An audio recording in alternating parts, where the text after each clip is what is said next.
যদি কখনো আপনার ফেসবুক অ্যাকাউন্টটা হ্যাক হয়ে যায়, অন্য কেউ ব্যবহার করে নেয়, তাহলে আপনি কত বড় বিপদে পড়বেন, কত বড় আপনি সমস্যায় পড়বেন সেটা আমার চেয়ে ভালো আপনি বুঝতে পারতেছেন।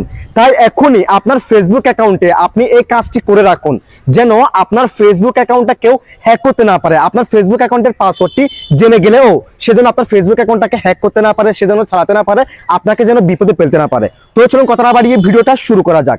নিয়মিত এরকম ইম্পর্টেন্ট ভিডিও পাওয়ার জন্য আমাকে ফলো করে রাখতে পারেন, যা আপনার অনেক কাজে দিবে। So guys, first of all আপনি আপনার ফোনের ফেসবুকের অফিসিয়াল অ্যাপসটাকে ওপেন করবেন।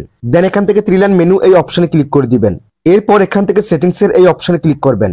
দেন এখান থেকে সিমুর ইন অ্যাকাউন্ট সেন্টার এই অপশনে ক্লিক করে দিবেন। এরপর এখান থেকে পাসওয়ার্ড এন্ড সিকিউরিটি এই অপশনে ক্লিক করে দিবেন।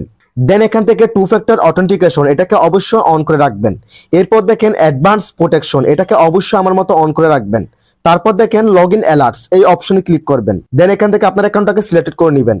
এরপর এখান থেকে এই দুটা বক্সকে টিক মার্ক করে দিবেন, দেন ব্যাকে ক্লিক করে দিবেন। ওকে, আপনার কাজ শেষ। এরপর থেকে যদি কেউ আপনার পাসওয়ার্ডটা জেনে যায়, আপনার ফেসবুক অ্যাকাউন্টে হ্যাক করতে পারবে না। যদি কেউ পাসওয়ার্ডটা জেনে যায় তাহলে আপনাকে অ্যাপসের নোটিফিকেশন দিয়ে দিবে, অথবা আপনার জিমেল অ্যাকাউন্ট আপনাকে ইমেল করে দিবে ফেসবুকের তরফ থেকে অমুক ব্যক্তি আপনার অ্যাকাউন্টটাকে হ্যাক করতে চাচ্ছে। That's it.